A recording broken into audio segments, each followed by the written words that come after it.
Hello and welcome to episode 212 of Tall Guy Talks Travel with Rick Doherty. Of course, I am your host, Rick Doherty. On the show today, I'll be joined by Ralph Velasco. Known as the Continental Drifter, Ralph is an author, photographer, YouTuber, and travel planner who focuses on mindful travel. We all have a tendency to stress about the next big thing or worry about getting that photo to post on Instagram a little later. Ralph has some techniques to keep vacationers living in the moment. Before we get started, if you are new to the show, especially because we're welcoming a different type of guest, please make sure that you subscribe to the Tall Guy Talks Travel with Rick Doherty YouTube channel. The more subscribers we have, the more we can accomplish. The more subscribers we have, the more people will want to come on the show. The more subscribers we have, the more likely we are to get credentials to cover different events. Right now, let's welcome Ralph Velasco, the Continental Drifter. Thanks for joining us. Oh, my pleasure. Thanks for having me. So, first and foremost, I want to talk about what you do as a business, because you have taken your love of travel. I started off as a travel agent. I don't do that anymore, but that's how I got into this podcast. And you have similarly taken your love of travel and turned it into a business. And I love when people can follow their passions like that. So why don't you talk about that for just a little bit? Sure. Yeah, back in 2008, about 16 years ago now, I went full-time organizing and leading small group cultural tours around the world. I started out with a photography focus on the trips, so they were more like photo workshops and photo tours. But over time, I realized that that was really unsustainable for me to do like 10 or 12 trips a year that were photo workshops, because a photo workshop turns out it's like every sunrise, sunsets, image reviews, 24/7 photography just about. So that was not going to cut it for me long term. So I started to back off the photography a little bit. And now they're more cultural tours with a focus on photography. Of course, we're all some sort of a photographer. But I also say that who doesn't want to be out in beautiful lights before the crowds of the day and the heat of the day, and just looking at beautiful things in really nice light, whether or not you've got a camera. For the past 16 years, I've organized and led over 120 international trips around the world, over 100 here in the U.S. with over 1,200 clients. So it's been a nice run. Yeah, obviously, everybody now, either they are a photographer, which is a great niche and is a focus that I don't think a lot of people think about, how to get amazing pictures when you're doing these things. But also, even if you're not a photographer, even if that's not a hobby of yours, when you're traveling, you want to have those memories. And I think a lot of times those memories come in the form of the photos that you take. And like, I think a lot of us can remember that when we used to travel when we were kids and the technology wasn't as great, and you would go on vacation and you wouldn't find out for like 2 weeks what you got, right? And now we live in a world where we can make sure that we're getting those shots. We're capturing those memories a little bit better. I know that you even have some travel photography books, and you've had a focus on travel photography. What got you into that? When did you start with that passion? Well, I've been a traveler since I was 15, and I was a volunteer in Peru for a summer. The next summer, I volunteered in Venezuela. The previous, I was in Spain for a summer in high school. Then I went to Mexico City and I studied there for Spanish. So from a very young age, I've always been very into international long-term travel, but I've also always enjoyed photography. But, back then, and I'm probably older than you and some of your listeners, but that was definitely before the technology and before digital photography, the internet, cell phones, the wheel. But I started to get some nice compliments about my photography and that maybe it was a little bit better than, normal. And this was way back when. So when digital photography sort of came to be, which I'll say early 2000s or so, I recognized an opportunity to perhaps create some photo walking tours where I could teach people to use these new digital devices that they had no clue about. So that's how that was the seed of this whole thing. So, what do you find makes a great travel picture? It can't just be the Eiffel Tower, it can't just be the landmarks. When you're really traveling and you're doing it in the best way, you're seeing things that you don't see on the bus tours and you don't see on the walking tours. And you put together very special trips so that you can find those perfect pictures. What do you think actually captures the essence of a place more than just, like I said, the landmarks that are there? Yeah, it's a great question. And of course, beauty's in the eye of the beholder, and one person's centered landmark shot, that someone loves is someone else's garbage. But I think that it it's kind of like pornography. You'll know it when you see it. The first thing I say, because I do a lot of image reviews and contest judging and things like that. So the first thing I say is that it's about impact. So as soon as that picture pops up on the screen or you look at it, does it hit you? There's something about it pop out and say, wow, this is great. You may not even know why, but something about it. And it's a lot of different things. It's the lighting, time of day, the subject matter. Is the shot too busy or is it simple? More simple. I really like simple shots with just like maybe one or two subjects. And there's difference between portraits and environmental portraits. I love portraits of people around the world, but I love those environmental portraits where just maybe you're a little bit wider and you've got that person in the shot, but then you've got something in the foreground or background that's telling the story where that picture was photographed, who that person might be, something about them, as opposed to just a picture of a face, which can be great too. So it's something that I know when I see it. I like nice saturation. I love black and white. So a lot of different parts of a photograph, that's for sure.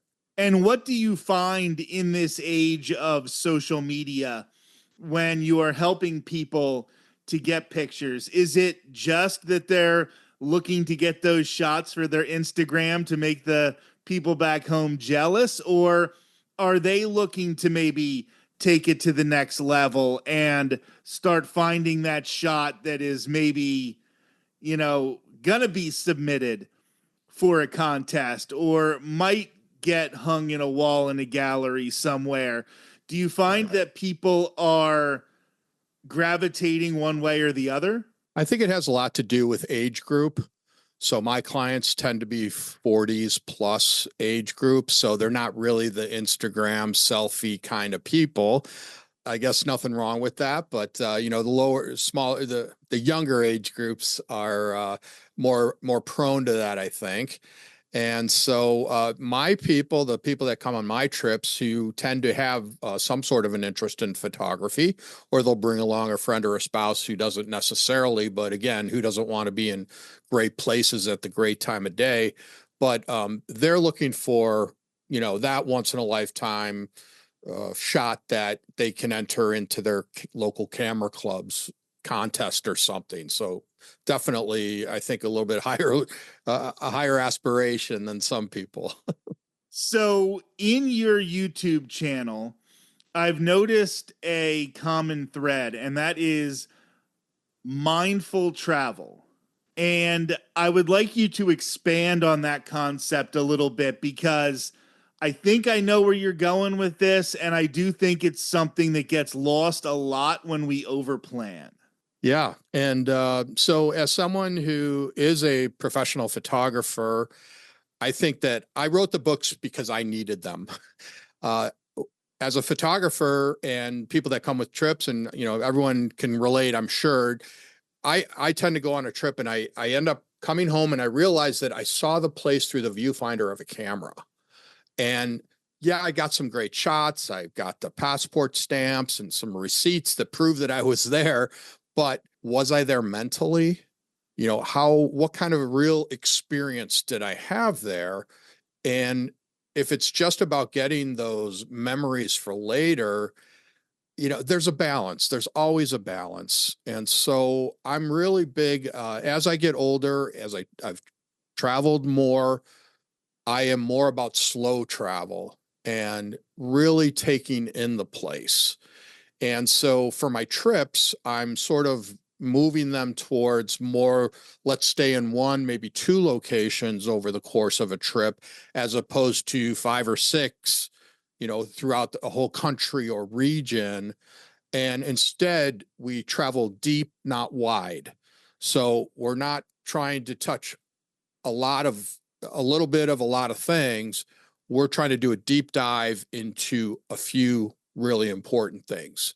And so that allows us to slow down. I think that coming on a trip like mine, where everything's laid out for you, planned to a point, I schedule about a half day scheduled, half day free time, so people can go out on their own, do their own thing, not do anything, be mindful, or they can go out and do things that interest them that maybe aren't on the trip. But what I came to realize is that, boy, that takes a lot of the onus off the participant, the person on the tour, to not have to think about so many things, that when you're traveling on your own, all those decisions are yours. And so that takes away from the experience. And so I like to think that this kind of travel gives you more time to be mindful.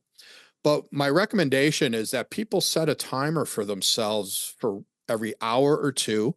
You're walking around some city, could be even in your own home or, your own city, and set a reminder to just stop, look, listen, feel, touch, taste your surroundings, and intentionally take it in. Because we're this culture of multitasking. At least I know I am. I'm eating lunch, I'm watching TV, I'm on my phone, I'm listening to a podcast, and I'm not doing anything well. So it's more about focusing on one of those tasks at a time and really being able to absorb it and do it right. Yeah, I agree with that, because I think a lot of times we want to make sure that we, hit the things, we see the things that we want. Because let's be honest, like when you're traveling, it costs money. And if you're going to go to a place where you've never been, you have to sort of think, well, it's possible that I might not get to come back here. So I do want to make sure that I see everything there is to see. But then you can get into this checklist travel where you are just going to see this thing and then you take a picture of it, and maybe you take a beautiful picture of it. But then you go to the next thing and you take another beautiful picture, but at the end you didn't talk to anybody and you didn't learn more about that city. Exactly. Yep. I know that you focus on photography. A lot of times, what I like to do is hike, and I did a walk across Ireland a few years ago. And what I found was that put me in situations where I had to interact with people, because I had to ask where's the closest bed and breakfast when I was tired. I had to find the restaurants because I didn't have everything laid out for myself. You can't plan those things. You can't plan when you're going to be hungry on a hike. So you walk into a town and all of a sudden you're forcing yourself to interact with the people. And I think that's part of what you're talking about there with the mindful travel, is to make sure that when you leave, you don't just have photos, you don't just have images, but you have a sense of what the place was like and what the people there experience. Absolutely. And on my trips, I make a big part of our trips meeting the local people, maybe getting inside their homes, having lunch or a cup of tea, getting inside their places of business, learning how they work, asking questions, typically through our interpreters, because often we're going to places that I don't speak the language. And but people are a place, no doubt about it. That's the number one thing on my list for what I want to do and who I want, the things I want to do when I get there is to meet the local people. And all the other stuff is kind of secondary. And I think it's impossible to see everything. We know that, but I think if you set your expectations too high and you say, well, I'm never going to be back here, yeah, you might get to see all those things, but it wasn't at the expense of the actual experience. So again, everything is a trade-off. Everything's a balance. So it's balancing those things and knowing what's right for you.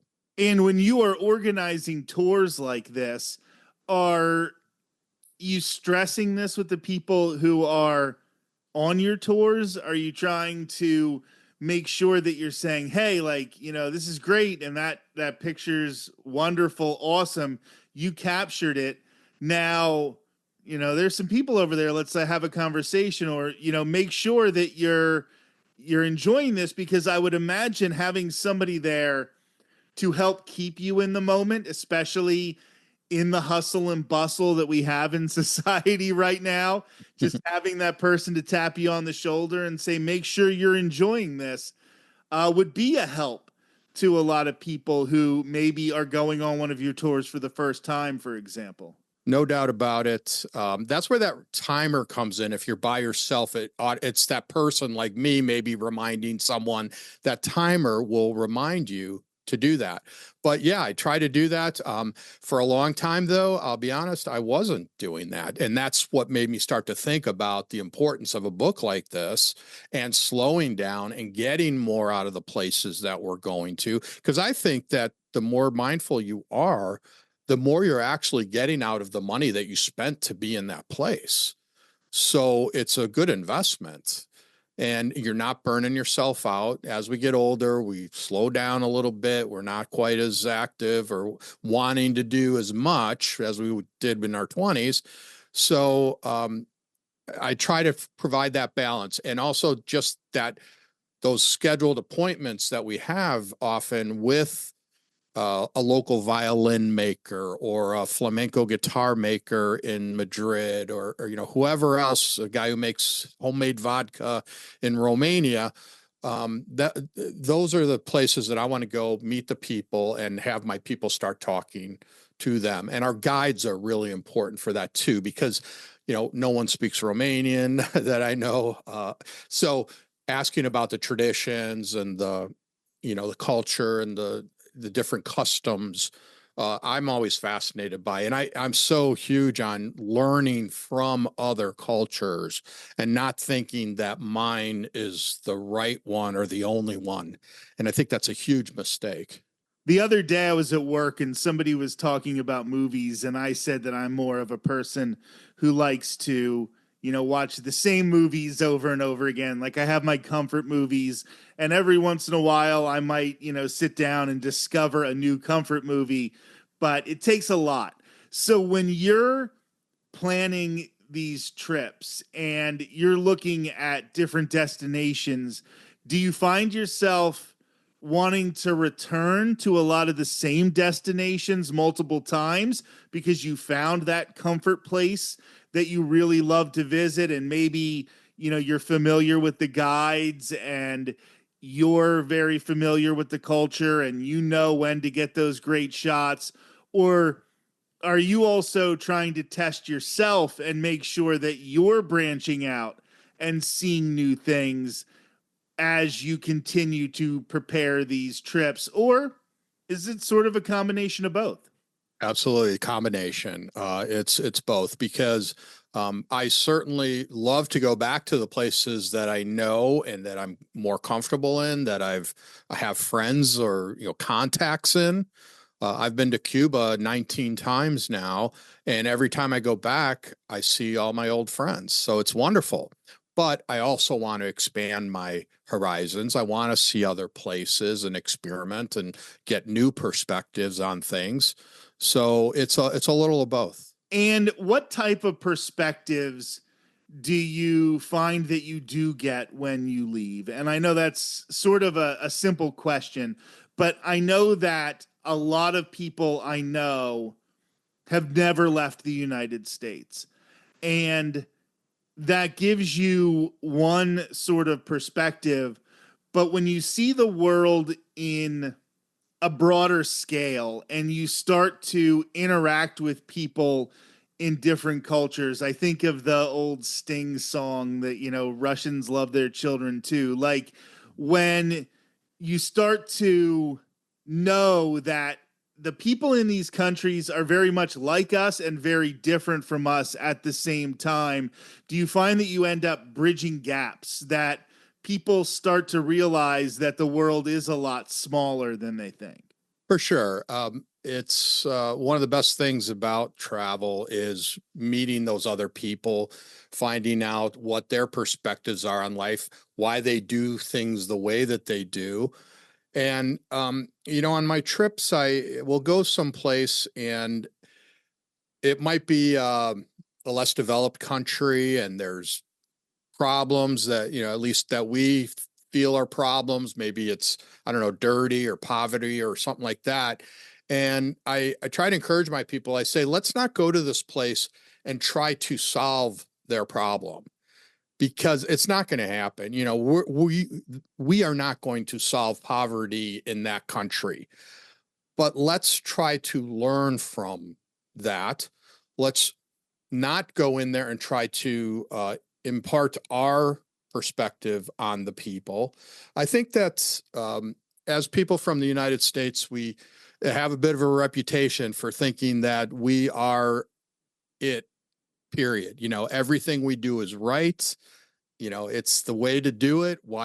Isn't everyone doing it the way we do it? And I'm a very proud American, but um, we don't do everything right. And there are other ways of doing things. And not everyone wants to be in America as much as we think they do. Not everyone is jealous of us. So that's something that you really realize. And it's great to be nationalistic and to be proud of your country and number one. But, it's kind of like your football team or something. We got to respect everyone else's teams as well. No, I think a lot of times if you remember to put a question mark at the end, to ask the people that you're meeting about their lives, because I do think a lot of times Americans are, told that we're going to go somewhere and they're like, oh, this is how it's going to be. And it is never the way that you expect it. No city I have ever visited, whether it be in the US or outside of the US, was ever exactly what I thought it was going to be. And the people's lives are much different than you think. And I thought it was a good point that you made, going to some of these poorer countries. And when you see people who are living in conditions that we think are horrible, but they're living their lives and they're surviving and they're thriving and they're loving their kids and they're, taking care of their elderly, and they are living a life not thinking, boy, I wish I was in New York City with a big screen TV watching Netflix. That's not part of their life. And they're not just sitting there like, oh, woe is me. They're living their lives. They're having fun. They're doing all the things we're doing. They're just doing it in a different environment. Yeah. And, and their cost of living, and I don't mean necessarily the price of living, but just their, it's a simpler life. And so it's all about trade-offs. I mean, I keep saying that, but we have this life where, yeah, we may have, be more wealthy than some people, but we work 24/7 to achieve that. And, there's a lot to pay for that, where, I go some places and the people may have, little huts with dirt floors and they are happy as can be. Let's talk about a simple life and, few problems. I mean, obviously we all need shelter and food and, that kind of thing and love. But if you've got those basic needs met, you're a lot of the way there, and the rest of it is kind of chaos. Now, how do you sort of avoid having this be I mean, I don't want to say cultural tourism because it sort of is a little bit of cultural tourism, but Yeah. how do you make sure that you're seeing what is actually happening in these areas, and B, how do you guarantee, and I know this is probably, a hard balancing act, making sure that you're not exploiting some of these poor people and just, telling their stories without their permission or from a different point of view? How do you make sure you're getting the real story so that your perspective or the perspective of the person traveling with you, that they're trying to make sure they are ingratiating themselves and telling the right story? Well, a lot of it comes down to our local guides, the local tour operators. So I count on them a lot for giving me the cultural information, what's traditions and customs and things like that.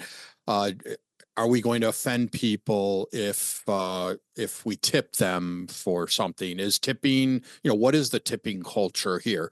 Just hearing you say that, like, I never would have thought, am I going to offend these people by tipping them? But that is No something that doubt. obviously you've run into. Absolutely. Yeah. In Cuba, if you go to take a picture of someone, they're going to do this. And it means I want a kook. At the time, they don't have the CUC anymore, but it was called a kook. And so they wanted to be paid. Some people would do that. The people that are, the cigar ladies and the people that are street performers and things like that. So I always set up my people for what to expect when it comes to tipping. But if you go to a place like, say, Cambodia, the people would be offended if you tip them. So it's a very cultural thing, is what I always say. Amazing. So, just before we wrap this up, I would like to talk about some of your favorite places that you have visited, some of them that are those comfort places that you return to a lot, or some of those places where you've been once and either you just really want to get back there, or that memory is going to stick with you even if you never do get back to that location. Right. Well, some of the places that I love to go back to over and over again are Spain. So that was that first trip to Europe that I took when I was 15, and I studied there in high school, and I was just hooked on Europe and Spain specifically. So I love to go back to Spain. I speak Spanish, so I'm able to communicate a lot better than in most other countries. The Republic of Georgia is a beautiful sort of off the beaten path location that's getting more notice these days, but astoundingly beautiful place, very modern, but still has a really nice history. I think the Tbilisi, the capital, is from the year 500, and the food is off the charts. It's very inexpensive by most standards. So the Republic of Georgia is another wonderful country. Cambodia is another favorite of mine. Places that I've been to, say, once, most recently would be Antarctica. I just was there last year and I was blown away. And I was just amazed at the silence, the sound of silence. I mean, you talk about that song and I mean, that really represents the sound of silence. And but also there's no man-made object anywhere except for the ship that you're on. When you get down there, there's no cell towers, fences, airplane contrails, or anything like that. All you hear is maybe the ship and the people that you're with, and then the sound of the wild. So it might be seals or whales, the glaciers calving, whatever. But so Antarctica was a real stunner. And I figured out that something like 0.005% of the population has ever been to Antarctica, the world's population. So pretty exclusive place.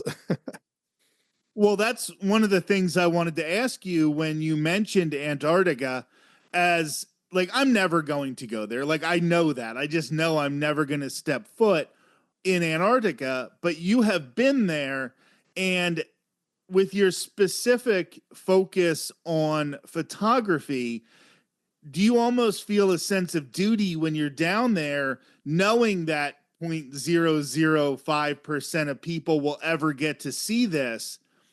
Do you feel a responsibility to capture that with your camera and to let other people know who will never get to experience it what it was like in some form or fashion? I really do. I love to share my images and my YouTube channel and the videos that I put up there.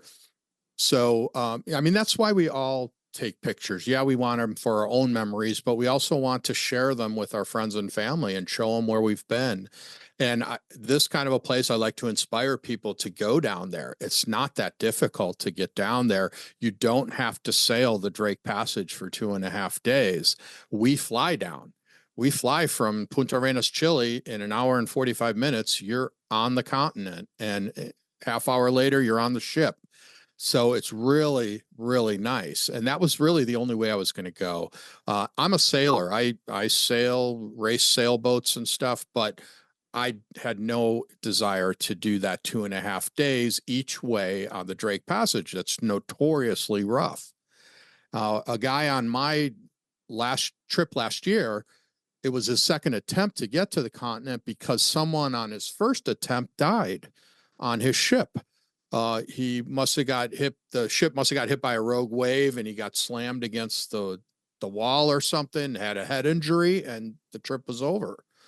So those kinds of things happen, and but we fly down, and it's absolutely wonderful. So before I let you go, why don't you let everybody know the different ways that they can find your different ventures, from your travel company to where they can find your photography to your YouTube channel? Just very quickly let everybody know how they can experience more of your travel work. Yeah. So if you go to continentaldrifter.co, that is the hub of everything. You'll find links to my YouTube channel, all the podcasts I've been on, the blog posts I've created. There's a gallery there of much of my photography, although I need to update it with some new stuff, fill in some gaps. All the trips are there, of course, with lots of information, pricing, dates, itineraries, everything. So that hub is continentaldrifter.co. Something I would like to offer your listeners is $200 off of any trip this year, 2025. Just let me know that you're a listener of the show, and I will give you $200 off any trip in 2025. You can also find the course that I created called Tour Organizer Training, where I teach people how to do what I do through an online course. And finally, my books are there. So I've got 3 books. I just actually bundled them into, this is a 3-in-1 book. So all 3 books are in this one book. So you get them all in a single book, or you could buy them separately as well. But these are all available on Amazon. And this book is called The Mindful and Intentional Traveler, which is the name of the series. So I've got a gratitudes edition, and I've also have one that's how to be a mindful traveler using your 5+ senses. And that has to do with that concept of just stopping, looking, listening, feeling, tasting more intentionally when you travel. So I think you'll get a lot more out of your trips when you do that. So continentaldrifter.co. Ralph Velasco, thank you so much. I really enjoyed this conversation. I was really looking forward to having you on the show, and it was definitely worth it. Oh, I appreciate it. Great conversation. Thank you. This has been episode 212 of Tall Guy Talks Travel with Rick Doherty. We'll be back next week with Mouse and More Adam, who will be joining me to talk about something very controversial: Disney is preparing to tear down Muppet Vision 3D to make room for a Monsters Inc. land. Adam has some very strong opinions about this project. We'll talk about it next Thursday. Until then, have a great week.